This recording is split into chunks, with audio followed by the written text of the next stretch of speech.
چار نہیں ہو سکا، یہ ایک الگ بحث ہے، اور یقینی طور پہ اس ساری بحث کی وجہ سے ہی معاملات شاید آج اس نتیجے پہ ہیں کہ بلوچستان میں ہم آج تک اتنے عرصے گزرنے کے بعد فارمل میکینزم آف انڈسٹریلائزیشن اور ٹریڈ بحال نہیں کر سکے۔ حکومت کی ایک ذمہ داری ہوتی ہے کہ جہاں کہ لوگ اس اپرچونٹی کو، اس سہولت کو اپنے ملک میں بھی پائیں، اور پھر اپنے ملک سے باہر جو دوسرے ممالک ہیں وہاں سے جو کام اس صوبے میں لا سکتے ہیں ان کو لا کے فعال کریں۔ ہمارے یہاں ایک انڈسٹریل زون ٹھیک بنا، وہ بھی شاید اس لیے بنا کہ وہ بالکل کراچی کے ساتھ ہب۔ اس کے علاوہ کوئٹہ انڈسٹریل زون کو بھی اگر دیکھا جائے اس سطح پر نہیں پہنچی جس طرح اس کو پہنچنا چاہیے تھا۔ ہمارے پاس آج بھی بوستان انڈسٹریل ایریا ہے جس کے پورے پلان کو شروع کیے ہوئے کئی سال گزر گئے، لیکن آج تک بھی اس کے اندر وہ افادیت ہمیں نظر نہیں آتی۔ ہم چاہے ایکسپو سینٹر کی بات کریں، ہم یہاں کے اسپیشل اکنامک زونز کی بات کریں، یہاں کے زونز کے اندر مارکیٹ کی بات کریں، یا ہم بارڈر مارکیٹس کی بھی بات کریں، تو کوئی ایسا پروجیکٹ اس طرح نظر نہیں آتا کہ کوئی شخص یہ کہے کہ جی یہاں سسٹم صحیح ٹھیک طریقے سے چل رہا ہے اور لوگوں کو اس انفراسٹرکچر اور اس سہولیت کی وجہ سے فائدہ مل رہا ہے۔ اب اس کے پیچھے بہت ساری وجوہات ہیں، کچھ ہماری اپنی کوتاہیاں اس حوالے سے ہیں۔ کاروباری طبقے کی کوتاہی میں نہیں کہوں گا، لیکن حکومتوں کی کوتاہیاں ضرور رہی ہیں کہ اگر حکومت فور فرنٹ پہ سامنے آ کے اگر یہ ساری چیزوں پہ 30-40 سالوں میں اگر کام کرتی اور اس پہ اپنی انویسٹمنٹ بھی لگاتی، وفاق سے انویسٹمنٹ لاتی بھی، تو شاید آج میں اور آپ جتنے لوگ یہاں موجود ہیں ان میں سے بہت سارے لوگ انڈسٹریلسٹ بھی ہوتے، ان میں سے لوگ نہ صرف انڈسٹریلسٹ پاکستان کی حد تک ہوتے بلکہ دوسرے ملکوں میں بھی جا کے اپنی انویسٹمنٹ کر رہے ہوتے، لیکن ہمیں جو ملا ہم نے اسی میں کام کیا۔ ہمیں انڈسٹری نہیں ملی تو ہم نے ٹریڈ کیا، کیونکہ ٹریڈ ہی واحد چیز تھی جو بلوچستان میں بچ گئی تھی۔ یا تو زمینداری ہے، وہ بھی بلوچستان زمینداری کی اس کیٹیگری میں نہیں آتا۔ تو میرے خیال سے اس حکومت میں آنے کے بعد جو مجھے بڑی خوشی اس بات کی ہوئی کہ پرائم منسٹر صاحب نے ایک فوری کمیٹی بنائی، اور اس میں انہوں نے چیئرمین بھی مجھے نامنیٹ کیا، اور بلکہ 2 دن پہلے جب میری میٹنگ بھی ان کے ساتھ ہوئی، انہوں نے اس کمیٹی کے سارے معاملات کا جو مین مقصد تھا اس کے حوالے سے جو ہم نے اپنی رپورٹ بنائی اس کو کہا کہ ان کو سبمٹ کی جائے، اور اس پہ انہوں نے میٹنگ بھی ایک بلائی ہے۔ اس میٹنگ کے دوران میرا انٹریکشن بہت سارے لوگوں کے ساتھ رہا، بہت ساری چیزیں ہیں اللہ نے موقع دیا، ماضی میں بڑے ادھر سیاست میں رہے، بچپن پورا یہیں اسی شہر میں اسی صوبے میں گزارا ہے، پیدائش ادھر ہی ہے، ناظم یہیں بنے، وزیر اعلیٰ کا موقع آپ لوگوں کے ساتھ ایک ملا، تو بہت ساری تو ایسی چیزیں جو میرے خیال یہاں موجود جتنے بھی ہم بلوچستانی ہمیں ویسی 70% چیزیں اپنی انگلیوں پہ بھی یاد ہوتے ہیں کہ یہ مسائل ہیں، یہ ایشوز ہیں۔ کچھ ایسی چیزیں یقینی طور پہ ہیں کہ جس طرح دنیا ترقی کر رہی ہے تو بہت سارے ایسے ٹریڈ ہیں جو بڑے فارمل ٹریڈ کی طرف جا رہے ہیں، جہاں پہ ریکوائرمنٹس دنیا کی بڑی بڑھ رہی ہیں، اور ان چیزوں کی طرف اگر ہم آج حکومت کی طرف سے اپنی انڈسٹریلسٹ کو اور اپنے انڈسٹری اور اپنے جتنے بھی بزنس کمیونٹی ہیں ان کو مدد ان کی نہیں کریں گے تو شاید ہو سکتا ہے کہ 4-5 سال بعد یہ مشکلات جو آج ہیں یہ اور ان میں زیادہ اضافہ ہو۔ تو ہم اس چیز پہ مسلسل طور پہ گوادر کے بندرگاہ سے لے کے تربت، پنجگور، تافتان، پنچپائی ہو، چاہے اسی طرح چمن ہو یا آپ کا بادینی بارڈر کا ہو، اور یہاں تک کہ جوب اور آخری حدود ہمارے جو پنجاب کے ساتھ کے پی کے ساتھ لگتے ہیں، یہ پورا یہ بارڈر ایریا ہے، اور اس سے منسلک پھر جو کوئٹہ سے لے کے ہم کراچی تک جاتے ہیں، اور یا کوئٹہ سے لے کے ہم لورالائی تک جاتے ہیں، یا نصیر آباد ڈویژن تک جاتے ہیں، یہ سارے وہ علاقے ہیں جن کے اندر کسی نہ کسی حوالے سے جب تک حکومت اپنی انٹرفیرنس کر کے معاملہ ٹھیک نہیں کرے گی، عام انسان کی بس کی بات نہیں ہے، کیونکہ بلوچستان وسیع بہت ہے، بڑا بہت ہے۔ وہ کام جو کسی اور صوبے کے اندر کم قیمت پہ ہوتی ہے، بلوچستان میں اس کی قیمت اور اس پہ خرچ کرنا اور اس کو کرنا بہت مشکل ہو جاتا ہے. تو لہٰذا ہمیں بلوچستان معاملات کو جب بھی ہمیں موقع ملتا ہے تو میں دوستوں کو یہ کہتا ہوں کہ بلوچستان کو آپ صرف اس لحاظ سے نہ دیکھیں کہ بلوچستان 44% پاکستان کا حصہ ہے اور بہت بڑا ہے. یہ بڑے ہونے کے ساتھ ساتھ مشکل بھی بڑا ہے. اب میدانی علاقوں میں اگر آپ اس کی علاقہ جتنا بھی وسیع ہو تو میدانی علاقے میں ایک کونے سے دوسرے کونے تک جانے میں کوئی مسئلہ نہیں ہوتا. لیکن وہ صوبہ جس کے اندر 70% علاقہ اگر پہاڑی سلسلہ ہو تو وہاں آپ اس طرح کام نہیں کر سکتے جس طرح آپ کسی اور جگہ میں کام کر سکتے ہیں. یہاں پہ پھر گھر بنانا بھی مشکل ہوتا ہے, کاروبار کرنا بھی مشکل ہوتا ہے, ایک جگہ سے دوسری جگہ جانا بھی مشکل ہوتا ہے, اور ہر چیز کی ایک قیمت ہوتی ہے. وہاں لوگوں کو ہر چیز بنانے میں کم قیمت لگتی ہے, بلوچستان میں زیادہ لگتی ہے. تو ہمیں صرف اس نظریے سے نہ دیکھا جائے کہ یہاں کی آبادی کم ہے اور یہ فیزیبل پروجیکٹ نہیں ہے. فیزیبل پروجیکٹ اگر ہو تو بلوچستان میں آنے والے 50 سالوں میں کوئی بھی پروجیکٹ فیزیبل نہیں ہوتا. لیکن حکومت کی ذمہ داری ہر چیز کو کاروبار کے نظریے سے دیکھنا نہیں ہوتا بلکہ سہولت دینا ایز اے اسٹیٹ ہوتا ہے. اور انشاءاللہ میرا خیال میں بڑا پر امید ہوں کہ حکومت بلوچستان اور وفاقی حکومت اور آپ سب کے ساتھ مل کے اگر ہم تینوں خود سنجیدگی سے اگر اس مسائل کو حل نہیں کریں گے پھر کسی اور نے حل نہیں کرنا.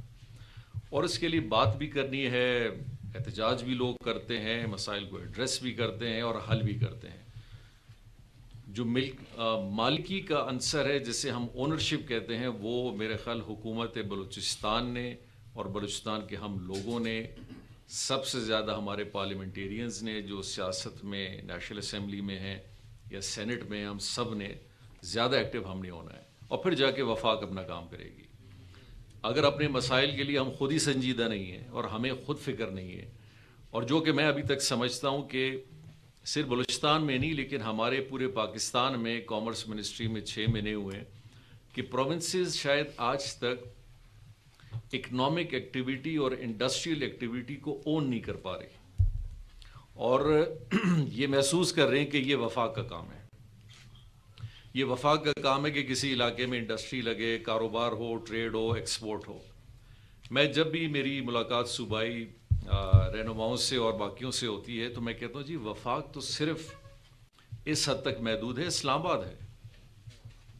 ہم اگر کاروبار سے ٹیکس بھی لیتے ہیں یا ہماری وصولی ہوتی ہے وہ NFC ایوارڈ میں آپ ہی کو جاتا ہے, اور اس کاروبار سے اگر کوئی روزگار یا کام ہے وہ بھی اسی صوبے میں ہوتا ہے. تو اس کا بینیفٹ, اس کا فائدہ, اس کا ہر لحاظ آپ کو ہے. تو جس طرح ہماری ایکٹیویٹی اس پورے سیکٹر میں ہوتی ہے, ہم چاہتے ہیں کہ آپ بھی ہمارے ساتھ اسی طریقے سے آگے آئیں گے تو یہ کام بنے گا.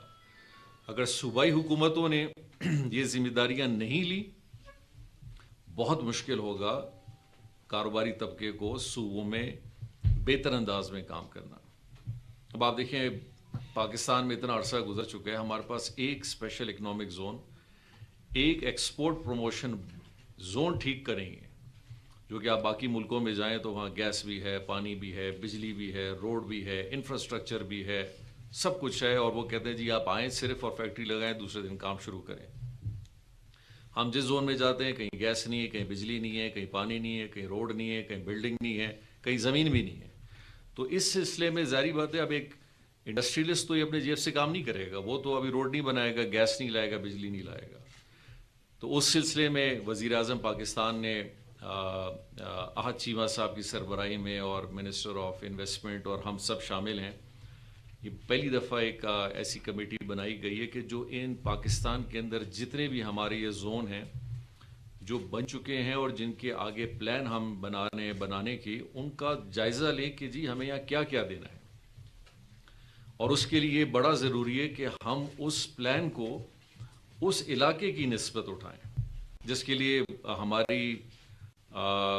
جو ہمارا جو ڈپارٹمنٹ ہے منسٹری آف کامرس, ہم ایک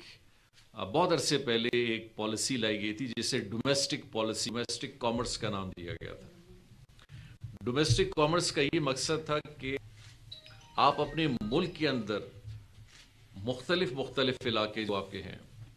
اور ہر صوبے کے اندر جو ڈفرینٹ علاقے ہیں ان سب کی اپنی ایک اکنامک ایکٹیویٹی ہوتی ہے. جو کام جوب میں ہو رہا ہے وہ ضروری نہیں ساخیل میں ہو, جو موسیٰ خیل میں کاروبار ہے یا زراعت ہے وہ آوران میں نہیں ہوگا، اور جو آوران میں وہ گوادر میں نہیں ہوگا. تو یہ کس طرح ممکن ہے کہ آپ پورے صوبے کے لیے ایک پالیسی بنا دیں کہ جی بس یہی ہوگا؟ اس کے لیے کامرس منسٹری اس کو پھر سے ہم اس کو ریوائیو کر رہے ہیں. ہم آپ کے لیے بھی بڑا اچھا ہے اور ہمارے لیے بھی اچھا ہے کہ ہمارے بیچ میں شہریار تاج صاحب یہاں موجود ہیں، جو میرے ساتھ پرنسپل سیکرٹری بھی تھے اور ابھی الحمدللہ ٹی ڈیپ کے سیکرٹری بھی ہیں. اور لگتا ہے کہ ہم دونوں نے ساتھ ہی اس وقت بھی آپ کے ساتھ تھے، اس محکمے میں بھی ساتھ ہیں، کہ یہ پالیسی اور یہ چیز ٹی ڈیپ اور منسٹری آف کامرس نے مل کے ہر ضلع کے حوالے سے بنانی ہے، اور پھر اسی طرح اس کی فنڈنگ کو بھی کرنا ہے، اس کو سہولت بھی دینی ہے، اس کے لیے ایک رستہ بھی بنانا ہے. اور میرے خیال سے جو ہم بار بار ایکسپورٹ کی بات کرتے ہیں، ایکسپورٹ انڈسٹری اس وقت بنتی ہے جب لوکل انڈسٹری بنتی ہے. ایکسپورٹ انڈسٹری اس وقت آگے جاتی ہے جب لوکل انڈسٹری ایک اچھے حال میں ہوتی ہے. ایکسپورٹ پاکستان اس وقت زیادہ کر سکتا ہے جب یہاں کا کاروباری پہلے اچھے طریقے سے کام کر رہا ہو، منافع بخش کام کر رہا ہو، پھر وہ اپنا پیسہ لگا کے ایکسپورٹ سرپلس بناتا ہے. یہ ہرگز دنیا میں کہیں نہیں ہوا کہ لوکل انڈسٹری بیٹھ جائے، کاروباری طبقہ بیٹھ جائے اور ہم بولے ہم ایکسپورٹ کریں گے. ممکن ہی نہیں ہے اور ہو بھی نہیں سکتا. لہٰذا اس بجٹ سے اب تک مختلف فورمز پہ ہم پاکستان کے جتنے مختلف محکمے ہیں ان کے ساتھ ہر فورم پہ ہم نے کوشش کی ہے نہ صرف ہمارے بزنس کمیونٹی کی بات کو رکھنا، بلکہ بہت ساری چیزوں میں ہم نے ان کی بات منوائی بھی ہے، اور مزید بہت گنجائش ہے اس کو بہتر کرنے کی. آپ دوستوں کے ساتھ میری جو ویسے تو پاکستان کی پوری بزنس کمیونٹی کے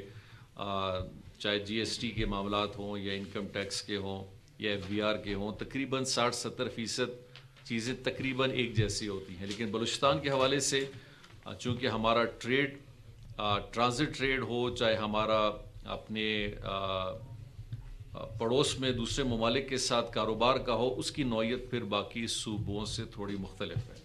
اس کی ضروریات بھی مختلف ہیں، اس کی اپروولز، اس کی ریکوائرمنٹس بھی مختلف ہیں، اور ان کو ایڈریس بھی تھوڑا مختلف انداز میں کیا جائے گا. جس کے لیے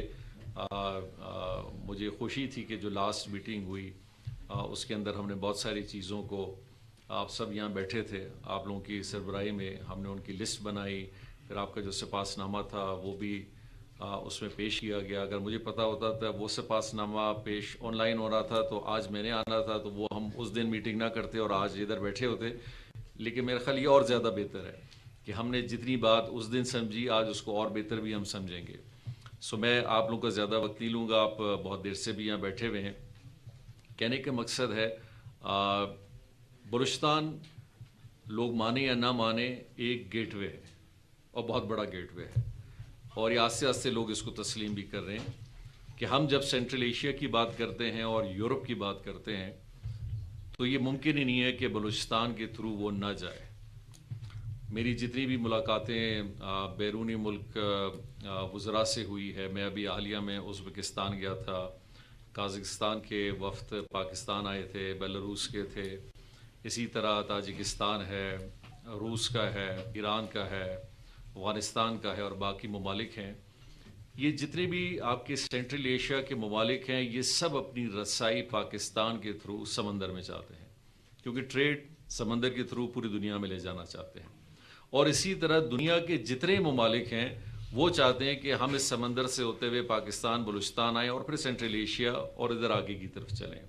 اس میں کے پی کا بھی ہے، کے پی پشاور سے